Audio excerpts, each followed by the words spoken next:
You better say your prayers, you flea-bitten varmint. I'm gonna blow you to smithereens. You do that and I'll kill you. So give us a little info on where the idea of Demon Boy first originated and what influences led you into this. Okay, well, let me see, I created Demon Boy in like about 2008 and released it in 2009. Pretty much what I was looking to do was I was interested in getting back into the music business and wanted to make sure I had a worthy act this time. So I sat around and I went up to an Alice Cooper concert up in Boston. Wednesday 13 was the opening act, and I got real interested in the whole horror scene at that point and figured, you know, let me try to create something along those lines and turn into that genre of horror. And I guess it took me about 8 months with one of my partners to develop the Demon Boy character. We actually spent a lot of time working on it and working on a plan to launch the act, and pretty much that's how it came up. Somebody once as a group called me a Demon Boy, and I thought, wow. I said, what did you just call me? And they said, Demon Boy, and I said, I like that a lot, and that's actually where I got the name from. Oh, cool. Right on. And can you give us a little info on some of the shows that you've played and what kind of venues you've been at? Well, in the past, some of the bigger events we've done is I played Joey Ramone, Cure for Cancer benefit concert for Joey. Done that in the past. We've played with Stephen Piercy from Rat. We just recently played with Wednesday 13. Most of my fans know that every year around September and October we do our annual Halloween Horror Tour, which we're booking right now. And the next live show is going to be here in New York at Montana's Bar, and that's going to be August 15th. We're going to be playing with Metal Fire and another band called Tween. Right after that, September 8th, we'll be over in Coney Island, back at the Tattoo Shot Lounge. My good friend Johnny Kuplin, promoter over there. I'm going to go over and do another show over there. And the other shows are still being booked for September and October. We should be in Pennsylvania. We're hoping to be in Ohio, Michigan, and a couple of other states, but everything's not 100% confirmed right now. All the contracts are still out. So people will see them on my website get posted as the gigs come in. Right on. And I did the review on Dawn of the Demon, your newest CD to date, and I got to tell you, I absolutely love the music. I love the vibe that you present with that, and I love how you bring the theatricality and like I said earlier, you put the fun back in Funeral, or you're putting the fun back in Funeral, and I love that. Not enough musicians today are doing anything in that vein. How's the response been so far? I do believe that I got a standalone act here. There is nobody quite doing what I'm doing. I mean, there's other horror acts, and there's a big, huge misconception when they hear the word horror rock. People immediately think Misfits or something like that, and Demon Boy is the furthest thing from the Misfits. Misfits are more along the punk line, horror punk. Demon Boy's not like that. We're more of a hard rock act or / metal, but it's really hard to define what Demon Boy music is, as everybody, as all my fans know. It's very unique. I stick to a very macabre theme. People know I have a thing for dead girls. Things carry on from tune to tune. But yeah, I caught your review. An awesome review, Bobby. I mean, just I really loved the way you emphasized everything on each song and the way you described it. I mean, I've never seen such a great review of my album worded the way you did the review today. Really got to thank you a lot for that one. Well, I appreciate that. That means a lot to me as well. But like I told you, I can only write what I hear, and that's what I heard. I mean, I absolutely loved it. I appreciate that. Yeah, there's a lot. I've been working with some heavy hitters in the industry over the past couple of years. I'm currently have behind the scenes with me Jim Rose from Jim Rose Circus Sideshow, and if people don't know Jim Rose Circus Sideshow, yeah, they've been on tour with Alice Cooper. They played his Halloween shows 2 years ago in Europe. Jim contacted me me. He was actually, if people don't know, Jim Rose was Marilyn Manson's original PR manager. Oh, wow. And he got that job from Trent Reznor, who's a good friend of Jim's. And I have been working with Jim because he found me, said he was following me for about a year and a half, and he decided to reach out and kind of come out of retirement as far as being a PR agent, a publicist, and told me he didn't want to get back in the game, but he's been following Demon Boy for a year, and he thought that I was the only act that he had seen in the entire world that deserved the help and assistance that he was going to help push me, and he's been actually helping me behind the scenes, pushing me the same way he launched Marilyn Manson. So you can expect some surprises. There's a lot of stuff I'm not allowed to talk about right now, but there's going to be a lot of surprises coming out within the next year and 2 years, thanks to Jim's help. We're also my management company, Rob G and OG Management. Rob also happens to manage some of the guys in Slipknot, and we've been talking with Sid and some of the other guys. I mean, nothing's really on the plate at the moment, but maybe in the future, who knows, you might see Demon Boy, who knows, maybe opening up the Slipknot at an East Coast show. I can't say for sure, but the talks are on the table. Wow, that would be a great, great show. Yeah, I need a big break like that. You know, we've been playing around a lot, and we go out as a headlining act a lot, and it's real tough when you go out across the country and you're going into towns that don't know you. So I'm really trying to get on a bill with some other of the larger acts to actually distribute my name a little bit larger. You know, I get told this all the time. You guys should be bigger than you are, and it's not a fact that of not being known for the reason. Well, that's a bad way to put it. What we need more is distribution. We need the people to get my name out there more, and that's going to help the popularity of Demon Boy. I've got a good fan base around the world, and the fans are great. There's a big call for us to come to places like Germany and Australia, and they're always asking me to come to the UK. And so all I just need is a little bit more distribution help, and we can get everywhere that the people want Demon Boy to come. And if you guys really want to see me, what you need to do is you need to lobby at some of the local venues. You got to call them up, and you got to tell them that you want to see me. If they know that you guys are going to come to the club, they're going to book me and they're going to bring me there, and then everybody can come see the show that we put on. Right on. And tell us a little bit about the show. I saw a few of the pictures that you had posted up on Facebook earlier. What kind of theatricality is involved with your show? Okay, well, on top of the fact of my strong personality on stage and the wild way I look, and I've got my retractable wings that open and close on the stage, and we've got props all over the stage, and some props I interact with the audience with, and we've also got our Demon Boy mascot, Scully. Scully's costume was actually created by the same people that make all of Laura's outfits, and I was privileged enough to hook up with the prop maker that does the all Laura stuff, and he made the Scully mask for me, so we got Scully running around.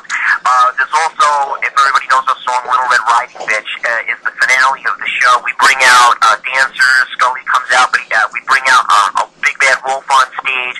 So there's a few characters, which actually in this upcoming tour, every year I like to change things. I always like to outdo what I did before. So this coming Halloween, you're going to see bigger props made by Nick from LSD Masks, who is my costume designer, and one of my set prop decorators. And Nick's created a whole slew of new props that are going to be on a new tour in September and October. So I urge everybody, if you see one of the shows, please come down, because you're going to get something new every time, and every show's a little bit different than the last. That's something you always want to try and do is outdo your last show. It's hard to do these days with so much that's been done. I mean, Maiden's really killed everybody over the years, but it's always good to try and outdo your own show. And of course, get a bigger draw. You can't keep people coming back and seeing the same thing over and over again. So you know, you take the same show, but then you emphasize it a little bit more and do a little bit more with it. And that's what I try to do, is always outdo. I always say, how can we better ourselves? How can we one up ourselves? And that's what we do at each performance. Right on. Now we're gonna go ahead and kick off a couple more songs here. This is going to be track 1 and 2. Actually, yeah, track 1 and 2 from Dawn of the Demon. Nice. And let's see, we've got I Kissed a Dead Girl and Little Red Riding Bitch coming up at you. Alrighty, folks, and yay, we're back, finally. And that was I Kissed a Dead Girl and Little Red Riding Bitch from Demon Boy's newest CD, Dawn of the Demon. And we were talking while the songs were playing about Little Red Riding Bitch, and, you know... This will stop streaming. It's streaming now. Oh. Yeah, I don't know if it's, mine keeps cutting in and out over here. No, it's streaming. It'll get caught up. It's lagging.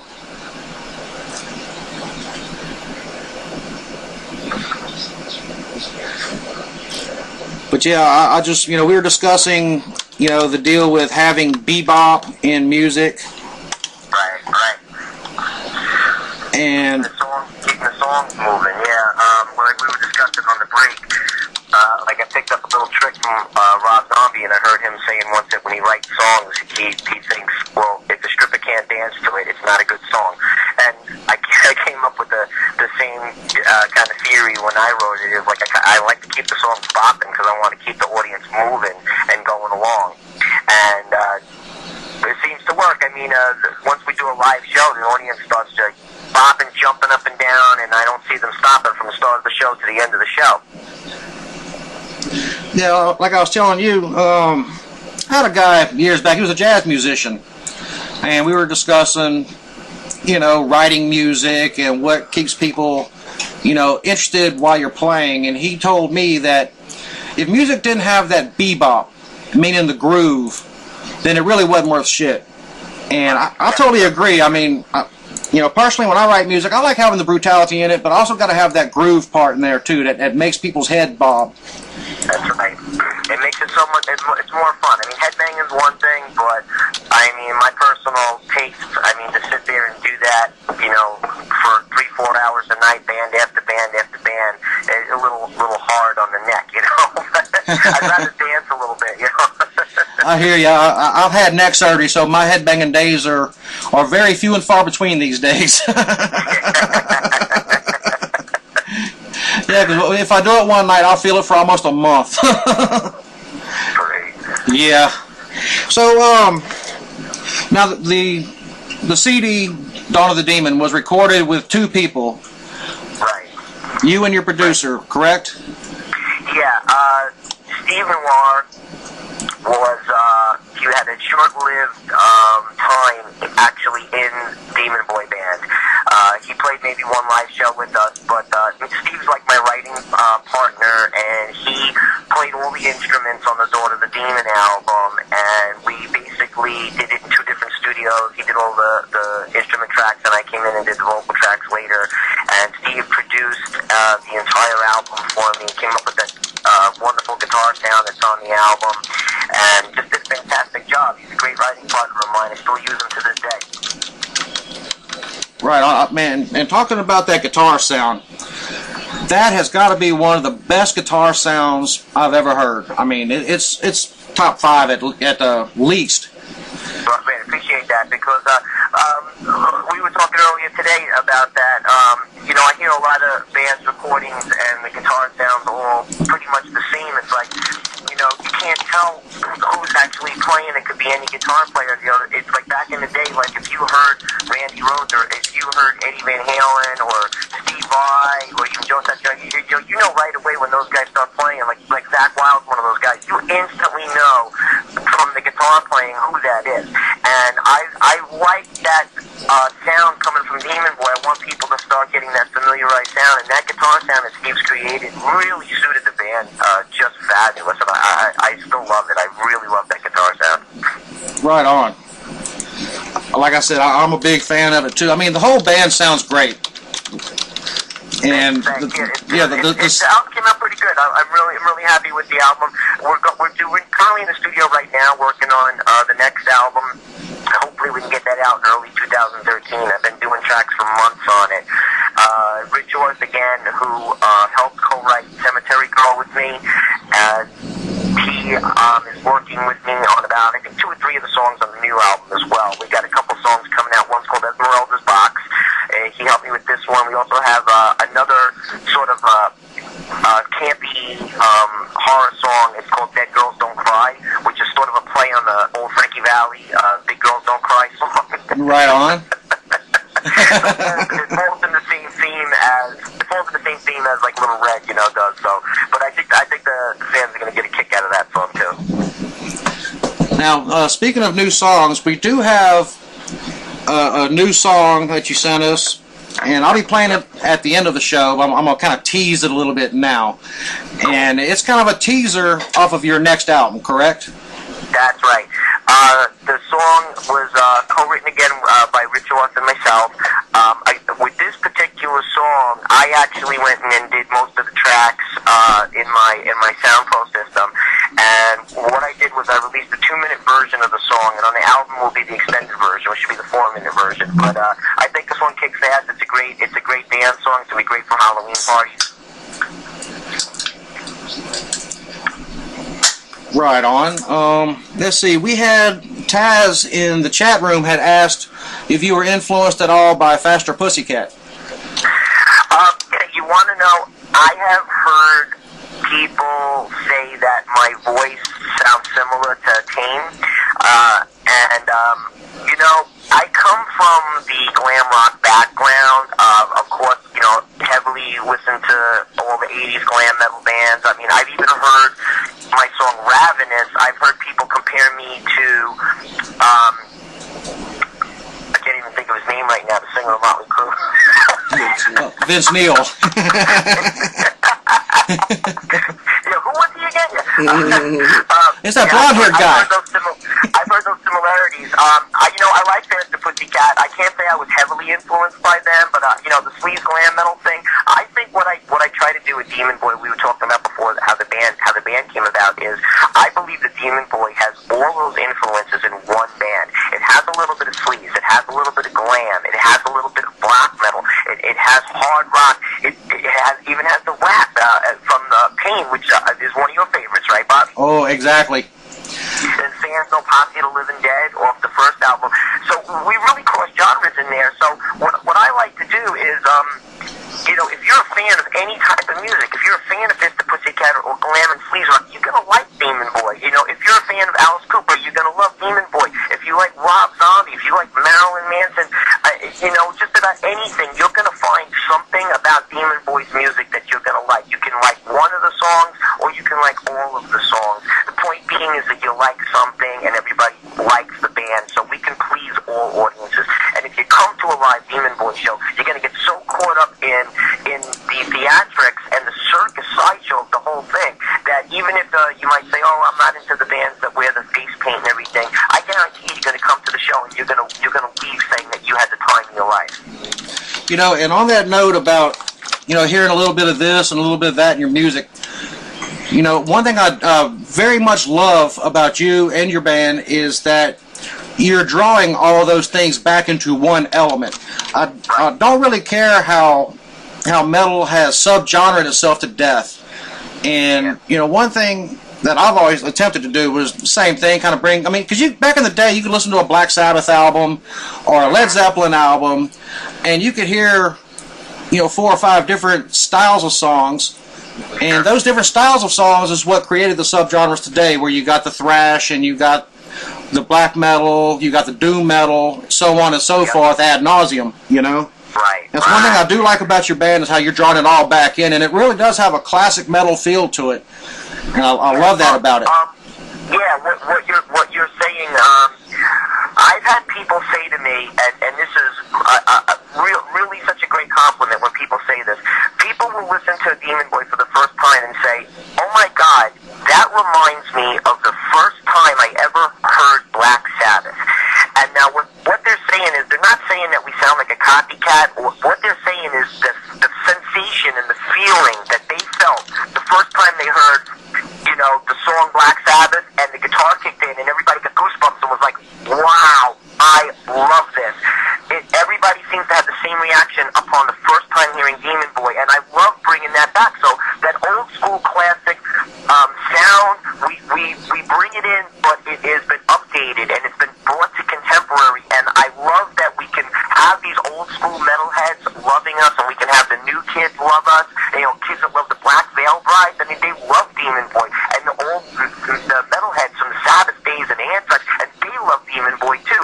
So yeah, we like to encompass all of the above, and we pull it off, you know. And I'm not just patting myself on the back. I mean, I've had other bands come up to me at the end of the night and say stuff like, "Oh my God, you guys are so much better live than even your albums." Right on. And that's a big compliment in itself, because I don't think when a band transposes from album to live, it should be a little bit different, because the live experience should be exactly that. You're paying money to go see this band live. You don't exactly want to hear the recording, you know, exactly mimicked on stage. You want to hear the live version of it. And for a band to have a kick-ass live version of this song, and that's good, is rare.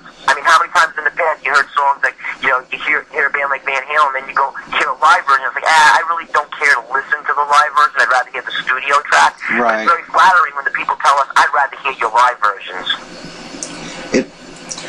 It's always great, and it helps build that fan base too when you do go out there and sound better than the disc. Yeah, oh, exactly. That's what we're trying to build up, the strong fan base to come and see us play in all the shows, and it's been working. I mean, every time we play, I see a little bit more people in the audience, and they're the lucky ones, because they're the ones they're seeing Demon Boy, sort of in our infancy, and it's going to be very exciting to be, one of those ground floor people later on as we keep proceeding and moving up each level and heading to be a big national act and hopefully a worldwide large act, which is what I'm heading for. I'm not going to be satisfied being a local bar band. I mean, some guys are, but I know I'm setting my sights a bit higher, and I think that the Demon Boy band has got the chops to be a world acclaimed act.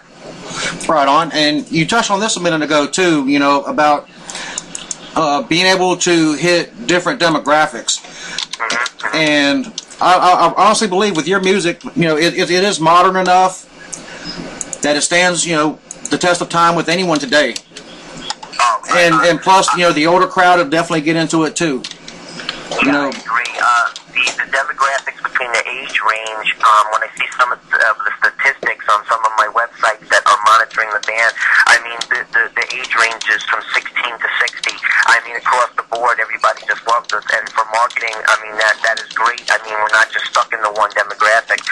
We were talking during break also about I have this strong following of black metal fans, and, we're not really a black metal band, but the black metal kids have seemed to drift in and towards my band, and it's great just to have all these people like respecting what I do, and it's very flattering. Right on. And I did just want to mention, let me talk about my boys for a little minute. I've got my drummer. I was going to try to bring him on the air, but I'm sorry about that, Joe. I know you're listening. We were trying to get you in there, but my drummer, Joe Arena, I absolutely love this guy. We met probably about 8-9 months ago, and Joe's probably the best drummer I've ever had in this band. As everybody knows, there's quite a revolving door of musicians coming in and out of Demon Boy. Joe's here to stay. I love Joe. He's been signed in with the management company to stay on. He's an excellent drummer. I want everybody to come out and check out Joe and check him out on Facebook. We're also proud to have on the bass Mr. Ken Husky, who has been with me for about 2-3 years now. So Ken, you'll be able to see on all the upcoming shows. Bo Roca, my guitar players in the band, and you'll see him on the shows coming this fall. And I want to introduce, I'm bringing in yet another member, Mr. Johnny Hellfingers Zanecki. And I'm bringing Johnny Hellfingers in. And really looking forward to having Johnny in the band. He's a very seasoned musician, well-accomplished guitar player, and people are really going to get some exciting this time because, as I said, we one-up ourselves. Well, when you see this tour, Demon Boy is now going to have two lead guitar players, and you might even catch me playing guitar on stage this tour. That's a little sneak teaser that I'm sending out to everybody, is we might be on stage with a 3-guitar attack on a couple of the songs coming this tour. But I'd like everybody to welcome Johnny Hellfingers into the band. Tanya, I know you know who he is. I see Tanya's in the chat box there. But yeah, everybody come on out, check out the new lineup. Again, the show on the 15th in the city of Fontana's, the Coney Island show, and then keep your ears and eyes peeled for the shows in Pennsylvania, Connecticut, Ohio, Michigan, possibly Vegas. They're still being booked, but you keep an eye on my website and you'll be able to see all the tour dates. Right on. So 3 guitar players. Yeah, well... At the end of the night, are you going to do any, free bird? Just asking. God, if I ever hear that being yelled out at one of my shows, I know I'm in the wrong town. Yeah, you may hear banjos playing. Run for the hills! I'll get somebody in the back with a noose going, string up that mofo. That demon bastard. Oh, and really quick, I just want to get some stuff in. I don't know what our time is looking like, but the Demon Boy comic books. Oh, yes, definitely. Yeah, issue number 2 is currently at the printer. We've been taking pre-sales on it, so I'm picking up the copies, I think, tonight or tomorrow. So anybody that pre-ordered the Demon Boy issue number 2, it should be out in the mail in a couple of weeks. Issue 1 and 2 is out, and of course, as everybody knows, it's an ongoing series. This isn't just a one-book wonder. We actually have stories for the next 3 years already written. It's just as fast as we can produce the book. My artist, Helmet Epic, and my inker, John Nihas, work around the clock. It takes them close to 8 months to finish one book, but very exciting. There is Facebook pages for all of that, plus the sneak previews on my DemonBoyBand.com site, and then the offshoot to that is the Demon Boy video game. Oh, yes. The Demon Boy video game, if there's any gamers out there, there's a game that's been out since, I think, 1997 called Half-Life. Now, the way it works now is you have to have the Half-Life game. You go to the website that's posted on the Demon Boy video game Facebook page. There's another link. You go there, and you're able to download for free the codes that you put into Half-Life, and it will open up 4 levels of Demon Boy video game maps. Wow. My friend Creepitall and Sandman are the authors of the game, and they've been drawing the game, and all the levels are all different things. Level 1 is all about Little Red Riding Bitch. Level 2 is about being in heaven and hell. You can go through wormholes, and you kill zombies and all kinds of stuff, and you can kill Demon Boy. I'm running around the game, and you can shoot me with all kinds of weapons. You can play me. So if you hate me, you can get the game and just kill my ass. And what we got now is level 4 has just come out. It's called House of the Demon, and it features you walking around inside the Demon Boy castle and running into all kinds of stuff and more zombies and things. So if you want the Demon Boy video game, you buy Half-Life. I think it's $9.99. You go to my special website and you download the codes and install it. We are working on a standalone Demon Boy video game that should be on its own website. We're hoping to get it out within the next year, where you'll be able just to go to one website and get the Demon Boy video game. Now, again, this is a self-produced video game. I'm not signed to any company that produces this. So it's in its infancy, and it's in its virgin years of the video game, so it's just going to get better and better and better each year that goes along. Right on. I have to go get Half-Life now. It's a fun game. I've got it here on my computer, and it's like, it's just like, everybody knows I'm a narcissist and I love myself, and what's better than being in my own video game? And you can kill yourself over and over. Whenever I'm mad at myself, I'm just like, I gotta kill myself today. I'm a masochist, damn it! That is awesome. Well, we spoke earlier about my favorite song, Pain. Yeah. And we're going to go ahead and play Pain now off Dawn of the Demon, as well as Ravenous. And we'll be back here in just a few. All right. And Metalheads, we are back live with Demon Boy. Yeah, we are. And as we were speaking before the show started, we both have a case of the black cloud floating above us. Well, we're all a bunch of schlep rocks, if y'all recall the Flintstones of yesteryear, and yeah. The black cloud that follows the band around. I mean, the show, we have all the technical glitches in the beginning. Last year, we went on tour, like at the hottest. It was like 110 degrees every night. And I was like, can I get a break over here, please? Yeah, me and my friends always called it getting the dick of life. Just when you least expect it, it's going to bend you over and break it off.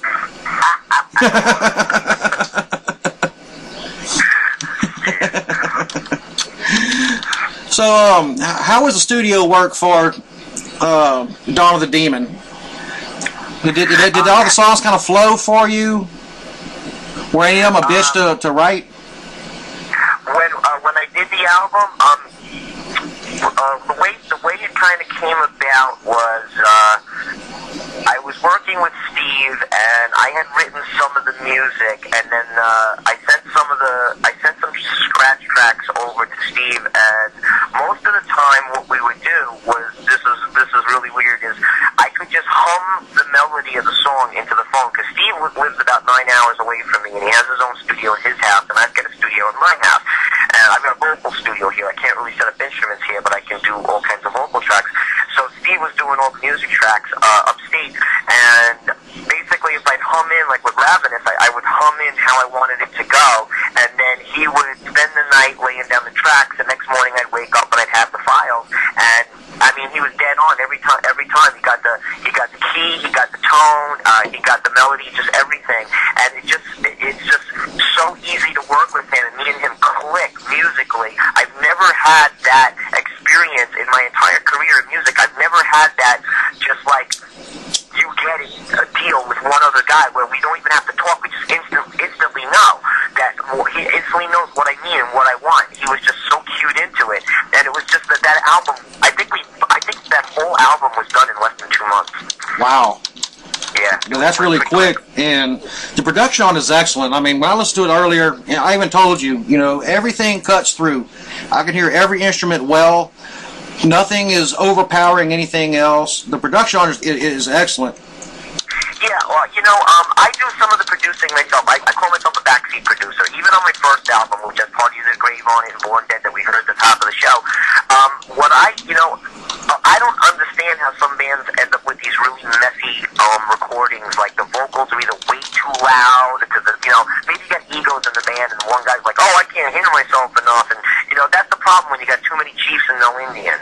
Everybody's spouting out orders. So what I do with Demon Boy is I prefer to be left in the studio during the final mastering and the mixing, because you can't have all 9 different ideas funneling in, because you're just going to end up with a mess.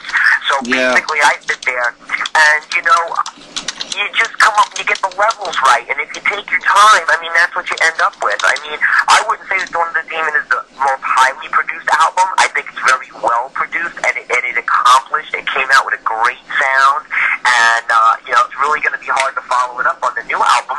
The new album's going along pretty good, and I got a better producer on this one, and we're taking our time. That's why you haven't seen anything from the album yet. I mean, I know we're going to play a song a little bit later that will be on the album, and a couple of the songs I've written with Ritual that are going to be out on it. But overall, the Dawn of the Demon album, very, very satisfied with that album. We're getting a lot of life out of it. It did come out within the last year, and it's still going strong. I mean, I Kissed a Dead Girl is so popular. It's probably the #1 song of the band right now. Right on. And Little Red Riding Bitch. Oh, let me fail to mention this. Little Red Riding Bitch and Ravenous appear in the German horror film Cannibal Diner, and it's been produced by Mario Kapusky and the director Frank Montauk. I was privileged. I got a screener of the movie in the mail from Germany the other day, and I sat down and I watched the movie, and wow, I was blown away at how good this movie was. Gory, gory, gory. If you love gore flicks along the lines of Texas Chainsaw Massacre, Cannibal Diner was amazing. It's got hot women in it, it's got a lot of nudity in it, and it's got a lot of gore in it, so it's got everything.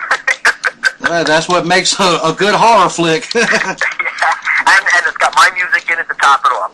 Ravenous is in the movie, opens up the movie, and Little Red's towards the end.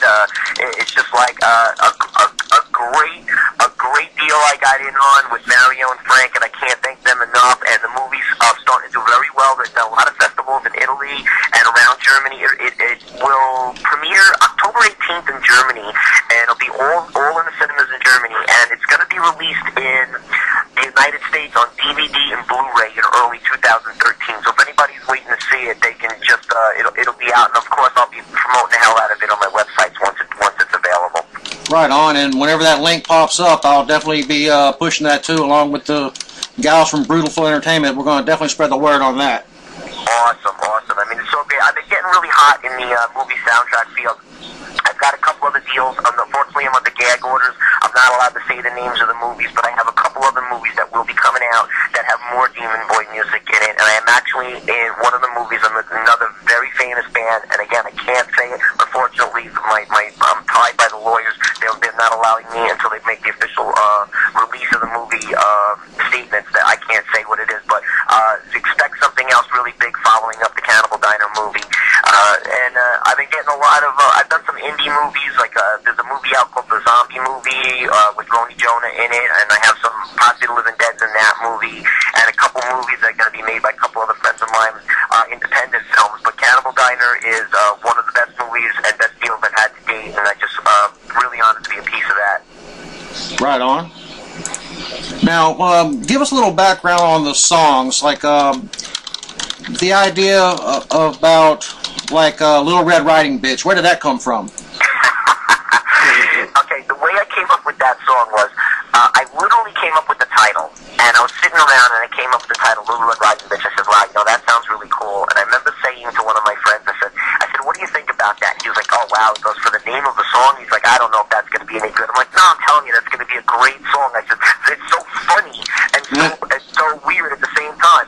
And I probably had the idea for a good 4 months before I came up with how I wanted the song to go. Again, I called up Steve and I said, Steve, I got an idea for the song. And this is kind of a little bit of a spoiler. When I wrote it, I said, I want to have something maybe Marilyn Manson-esque. I said, I want to have that heavy kind of thing to it. And that's when we came up with the beginning of the song, where you hear the little, when it cuts in, it's that dome, and that's really how that came up. And Steve came up with the melody for me, and then the words just flowed right out. Obviously, I wanted to keep it along the lines of Little Red Riding Hood and keep it about that, but put a little bit more of a twist on it. And I think it came out spectacular. It's been a huge hit. A lot of people that know music very well related. They know that I got the idea originally from the original Sam the Sham, had the original song Little Red Riding Hood, and that's where I got the original piece of the melody from. And I said, well, I want to kind of keep the familiarity to that original song, but again, bring it up to date and make it what I call a Demon Boy song. Put my macabre twist on it, and that's how it came out. And it's been a huge hit everywhere. I tell you, I love every song that's on the album. Now, you know that Pain is my favorite. Yeah. And you give us a little background on Pain. Pain was actually co-written with me. My buddy, his name is Scar Dog. He is a rapper. He's currently producing his son. He's got an 11-year-old son that's rapping, and he's really good. His name is Little Dog, and you can find Little Dog. He's everywhere. You can find him on Facebook and on YouTube and stuff. But Rich helped me write Pain. And when I put Pain on the album, each one of my albums has a rap metal song on it. The first album's got Possibly Living Dead, and this album, Going to the Demons, got Pain. The next album's going to have a song that I called What's Your Hurry, which is my other rap metal song, but it's a lot more heavier than even Pain is, believe it or not. But when I put Pain on, I wanted to come up with, again, I like to please everybody and like to cross genres, so I said, okay, I'm going to take this rap metal song, but I want to really make it heavy. I want a lot of double bass drums on it, and Pain was the result. And the lyrics, I mean, if you notice a lot of the Demon Boy songs, I'm heavy on the lyrics. I feel that my lyrics are, nobody writes lyrics like I write lyrics. I mean, I have some like lighter songs, like Born Dead is just like, spitting out some quick, hard rock, sleazy lyrics real fast and stuff like that. But a song like Pain has like so many, it has 3 pages of lyrics in it. Just learning and trying to memorize the lyrics was a chore in itself. But if you really sit back and listen to what the song's about, the song's actually an anti-drug song is what it's actually about. But it has a real heavy feel to it, and I feel like it accomplished what I wanted to. It got that real heavy kids, the black metal kids and the death metal kids. That's the one song that they pinpoint as being their favorite. Yeah, I love that line that you have in there. The pain in your brain is the devil in your veins. I love that line. Again, that's the anti-drug thing. It's about shooting needles. That's what that is. And this little soundbite in the beginning is actually from a movie from the 1940s The name eludes me right now as what the name of the movie was, but we pulled the soundbite, and it was a movie about a guy who's being like sort of a guinea pig for drugs. So it's like he's sitting in a chair, and they inject him with something, and he screams that line, you know. And I said, oh, we got to use that in the beginning of the song, and we put that in there. Well, what's a little bit of the background on "I Kissed a Dead Girl"? I Kissed a Dead Girl. That song went through two versions, believe it or not. When I was recording the first album, with one of the first versions of Demon Boy, I was recording out in Ohio at a studio called Strawberry Fields. They had Linkin Park was in there, and believe it or not, Lynyrd Skynyrd was in the same studio. Bob Dylan was coming and going.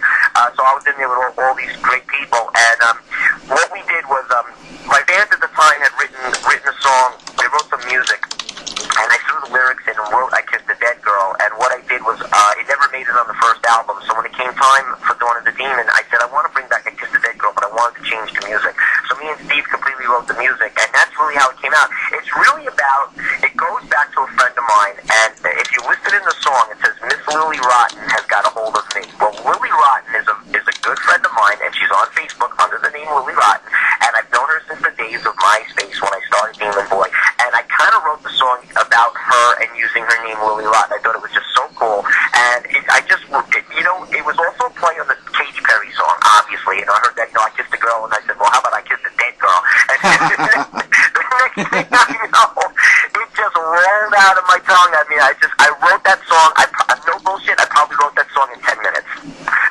Wow. And isn't it always like that? The thing you can spend a month writing a song, have this big whole thing, and it doesn't do nothing. The song I write in 10 minutes ends up becoming the runaway hit, you know? Okay, now, when I talked to you earlier today, we were discussing Cemetery Girl, and I love that song. I think that's my second favorite on the album, is Cemetery Girl, especially after the story you told me. Yeah. I love the guitar intro. It really is real reflective. Like I said, I wrote in my review, which has a really melancholy reflection kind of landscape to it. Yeah. And I love that about it. And then it goes into, just the beatdown, the Demon Boy beatdown. And, of course, it goes back to a spoken section in the middle that goes back into that acoustic. Give us the background on this song, please. Okay, again, I wanted to have another song on the album that broke away from the balled-out hard rock songs, like Ravenous and Born Dead. I said, let's do something. I said, I don't want a slow song, but I want to change the melody up. And the result was Cemetery Girl, and I asked Steve to do an acoustic beginning on it, because I said, okay, this is going to be weird. How do we put acoustic guitar into Demon Boy and make it work? And I think what he did, it sounds so cool. It's like you almost don't know what to expect, and then there's that build up, and it just crunches right into the heavy metal, but it's very melodic. Now again, my buddy Rich Orr, who is in the chat room right now, hey Rich, he's a dark poet. I've been friends with Rich for quite some time, and I've been checking out his poetry, and he writes all these really dark poems, and I asked him if he would mind collaborating on the song. I was stuck on some of the lyrics. I had some of the ideas down, but I was really stuck. So here comes Rich, and Rich started writing something for me for Cemetery Girl, and it was working, but there were gaps in it because when he writes a poem, sometimes it doesn't transpose over to being sung, so I have to change some of the words around. So I went into his all of his archives of his poems, and I pulled out 3 other ones, and basically he had the Cemetery Girl, and I pulled 3 other ones together, and I put them all together, and I wrote Cemetery Girl and made it fall out. And there is the part in the middle with a little bit of talking in there, and you hear a girl's voice in there. That's actually Chris Bloomer, who's known as the Metal Princess. Chris used to work for Demon Boy, and I had her do the vocal part, and she was very timid to do it. She really didn't want to do it, and I'll tell you guys how I actually did that. I actually called her on the phone, and I told her, I said, hey, I need you to say a couple of lines. She says, what do you mean? I said, I'm recording something. I said, I need you to say something. I put her on speakerphone, and I'm in the studio, and I put the microphone in front of the telephone, and I had her say those lines.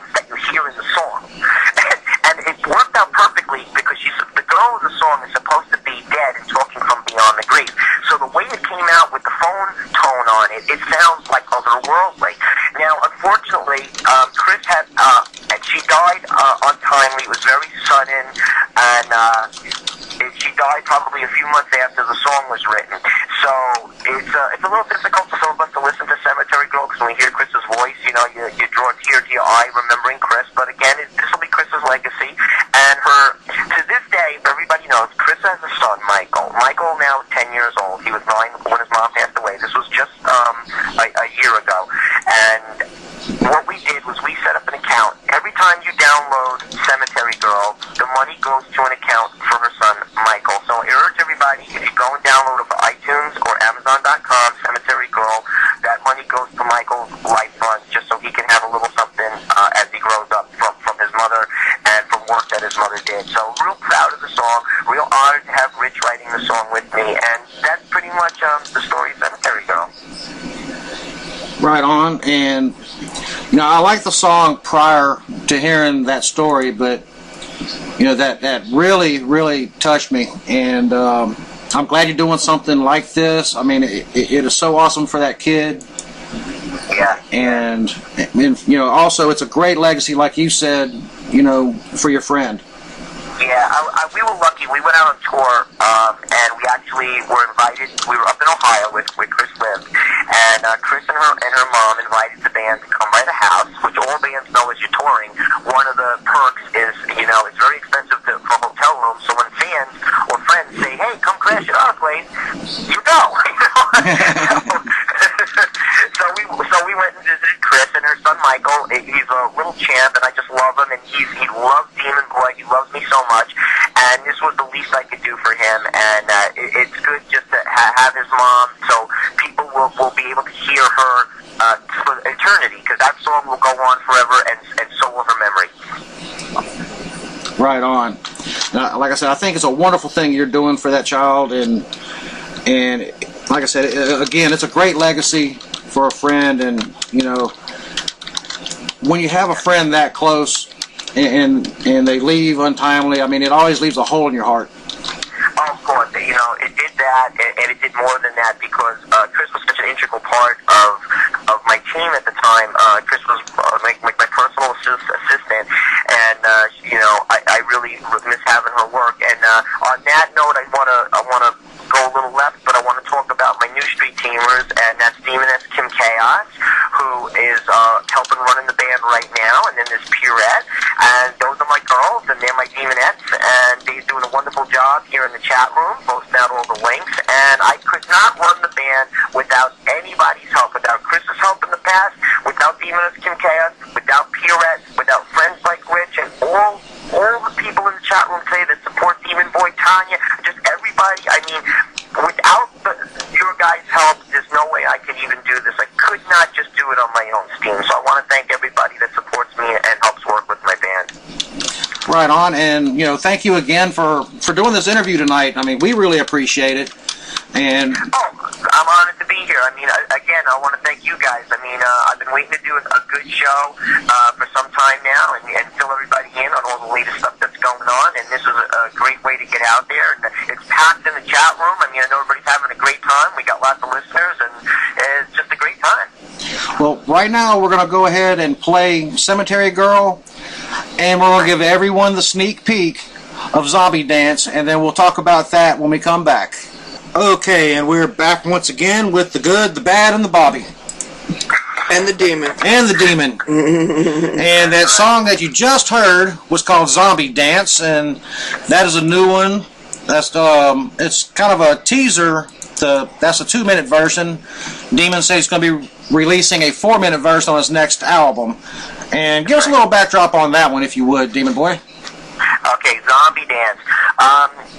Again, Rich Orth, I brought him in to help me with Zombie Dance. I was trying to come up with something to be for Halloween dance parties and stuff, and I came up with the music first, and I had the music. I tracked out the music myself in my home studio, and I had the music probably for a good 2 months, trying to come up with the lyrics, and I knew I wanted to call the song Zombie Dance, and then I called up my buddy Rich Orth, and I said, hey Rich, I have writer's block again.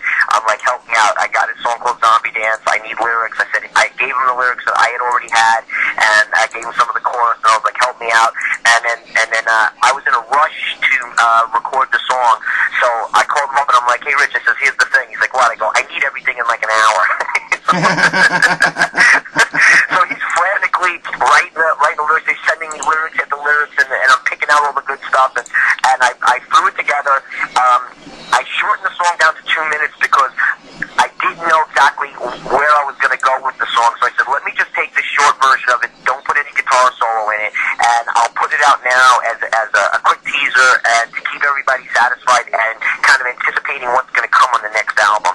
So that's pretty much, it was a short and sweet thing, and that's where you got Zombie Dance from. But you'll see the extended version pop up on the next album. We'll start playing Zombie Dance. It hasn't been played live yet. You'll start seeing it in October during the Halloween shows. We'll actually perform Zombie Dance live.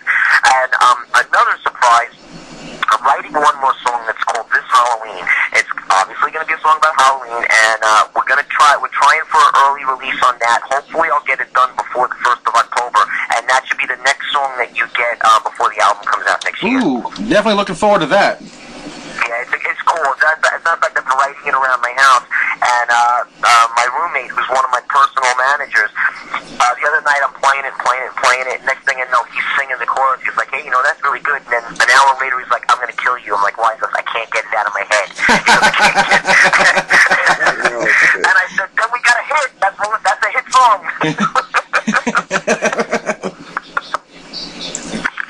Well, that was one thing I touched on also in my review, was that all the songs that you have on Dawn of the Demon is very hook laden and has very memorable, especially like the chorus lines are very memorable. The hooks stay in your head. You constantly hum them. I'm sure when I go to work tomorrow, I'll be humming them all day. Yeah, well, and I'll be blaming you. That again is part of the formula when I write songs. I'm not just about, hey, let me just write a billion songs and lay them down and put them out there, what the people like, they like. I mean, I have to like it myself. I mean, when people ask me, what do you listen to all day? What are the music you listen to? It's sickening, but I listen to Demon Boy all day. I listen to my own music because I'm constantly critiquing myself and thinking, wow, how am I going to write another song as good as I Kiss the Dead Girl? That's going to top. Like, again, I like to top everything. How am I going to top I Kiss the Dead Girl? How am I going to top Little Red Riding Bitch? And the hooks and the familiarity, that's the word. When the songs are, people hear them for the first time and swear there's something about it. That is when you know you got a good song, when it eats into people's brains and you know you got a hit song. Most hit songs over the years, even if you heard stuff on the radio that you hated, you can't get the damn song out of your head. That right there is a hit song. That's a top 40 song. And that's what I'm trying to do with my songs, is I want everything to be catchy. I want it to have clever hooks, really cool lyrics, and that's what I do. I mean, if I get a song where I feel it's not coming up to par like that, I push it off to the side. I might completely rewrite it. But every song's got to have a really cool, like you said, a really cool hook to it. And I want people to sing to it. I want people to tap their heads and tap their feet. And that to me says, okay, I got it. That's a good song.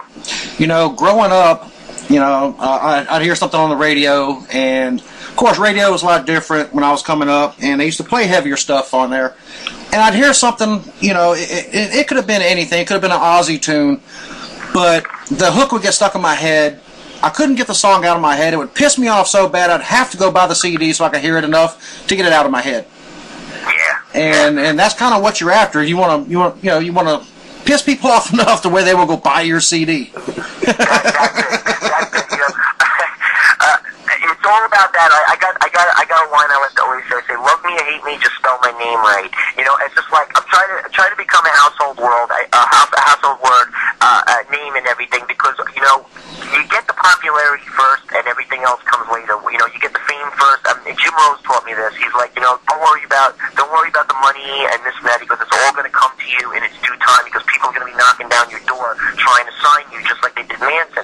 He's like, get famous first, and that's what we've been doing. Everybody knows I have a very strong presence on the internet, and the thing is, with my image, which is the biggest thing I push, it's all about the image of Demon Boy. I've got the band and the chops to back it up. I got a world-class band, Joe Arena and Ken, my new guy Johnny Hellfingers and Bo. I mean, every everybody in my band is an ace musician, and that's what I want to have. This is not just about me. Yeah, I'm the front man, and I'm the image, and I'm the poster child for the band. You know, I call myself the Ronald McDonald of rock and roll. You know, it's like, look at the clown with the red hair. You know, but we got the chops to back it up. I mean, there's not a lot of bands out there that can hold a candle to what my band plays right now. I agree. And I say that in all respect to other bands. There's lots of great bands out there, but I don't think anybody does exactly what we do, and, you know, I see us as leaders, not followers.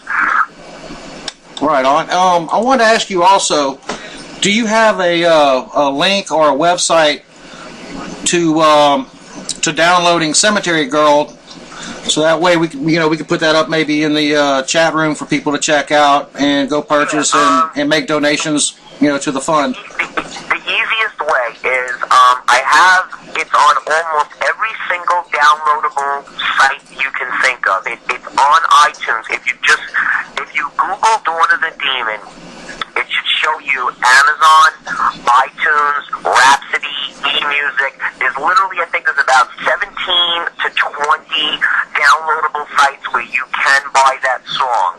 I think you can also get it on my Reverb Nation page. You just go, there's somebody, P-Red just posted the Reverb. You can go there. I believe I have it set up there for a download also. It's 99 cents. And like I said, again, all the proceeds go to Michael, so I urge everybody, please go download Cemetery Girl, or just go to iTunes and purchase the whole album. Help a brother out over here. There you go.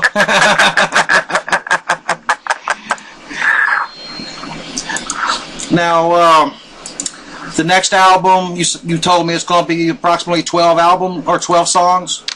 Yeah. We're working on it. I can let you guys know, as we talked before, one of the songs is called Esmeralda's Box. Dead Girls Don't Cry is on it. There'll be a song on there called Worm Gun. Zombie Dance is on there. This Halloween, that song will appear on the album. A song called This Ain't Your Nightmare is on there. Another song called Addicted will appear on there. And a few more that are I don't want to give out the names yet. And I haven't even decided on the name of the album yet. I'm fighting over that. I'm not really sure. I haven't come up with, like, again, we were talking about hooks on songs. I have to have the right name of the album. When I did Dawn of the Demon, I was like, what should I call this album? I have my debut album, which was just called Demon Boy, but technically Dawn of the Demon was the first album. The other one was basically just like a demo. And I was like, well, what are we going to call the first Demon Boy album? And it was my comic book artist, Helmet, that came up with the name. He's like, Dawn of the Demon. I said, oh my God, that's brilliant. I thought, and that's why you see the artwork. Artwork was done by J.J. Jackson. She's done artwork for Anthrax, and she's done artwork for the Misfits. Yeah, the artwork on the album is awesome. I really liked it. J.J. Jackson is a professional. She worked for Marvel Comics for 12 years. Oh, wow. Doing comics. Yeah, she's also worked for Dr. Pepper and Pepsi and Coca-Cola, done a lot of advertisements for them. So I found her, and you see the concept of the album is, I'm shirtless on the album. I don't have my wings on it, and I'm in like the fiery pit of hell there. It's the Dawn of the Demon. And, I was thinking about doing, like a trio of concept albums, just like the movies, and maybe doing Dawn of the Demon, and Day of the Demon, and Night of the Demon. I thought about that. It's still on the plate. I might even consider doing that, but I don't know. I have some other cool names, for the next album, so I'm still debating it. But yeah, I really love what she did. She did a great likeness to me. She actually painted that. That's actually a painting, that's on that cover, and I think it looks just like me. I think it's great. Like I said, I think the artwork is excellent. And when I first saw it, it reminded me of album covers from back when, because now I don't know, it's just too industrialized, and it's lacking that personal touch. And I really like how yours, it has that. Yeah, and it has a whole comic book feel to it almost. Saying. Yeah, everybody got too into the Photoshop and making cool graphics. And that's easy to do, actually, and what I wanted was, obviously I wanted my image on the album, because my image is what sells everything. And when me and JJ were talking, and she said, well, I'd like to do a painting of you.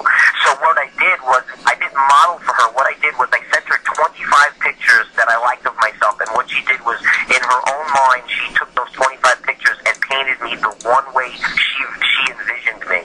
and she again, there were literally no revisions on that artwork. The first time I seen it, I said, "Oh my God, you hit it, you got it, just go with it." Right on. Well, we're gonna go ahead and wrap this up, Demon Boy. Sure. Again, I appreciate you taking the time to speak with us and give us some background on yourself and what the music's about. Bringing us through the nexus of your mind, so to speak. Tiptoe through the graveyard. Great. It's been great to be here. I want to thank Brutiful and thank you, Bobby, so much for having me. Thank you to all the fans and my friends that listened in and stuck in there through all the glitches in the beginning. Great show tonight. I appreciate that. And again, thanks to everyone that's listening out there with the technical difficulties in the beginning. We unfortunately had to solve it through a different route, but we got it done. And for those that are unable to listen tonight, this will be podcasted. You will be able to catch it again. And as soon as it's done, I will give you guys the link to it. I'll post it up on Demon Boy's Facebook page, and definitely check that out. And let me do a quick shout out to a couple people real quick. I want to. Most definitely. Ethan, I want to take some of my fans. Ethan in New Zealand, Rocker Harder. It was her birthday the other day. I want to shout out to her. And my little buddy Dallas, whose mom, punk ass Pinky, was a good friend of mine who passed away. I want to thank Dallas, man. Thank you. I hope you're listening to the rebroadcast. So thank you again, everybody, and thank you, Bobby, and thank you, Brutiful, for having me. Oh man, like I said, it's our privilege and honor having you here. Now we're going to outro you with Dead Tramp. Nice. Very cool tune, and again, thank you so much. Thanks for everyone out there listening, and we'll be back in next week with another. Awesome. Live for metal, metal for life, motherfuckers. Great. Good night, everybody.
said I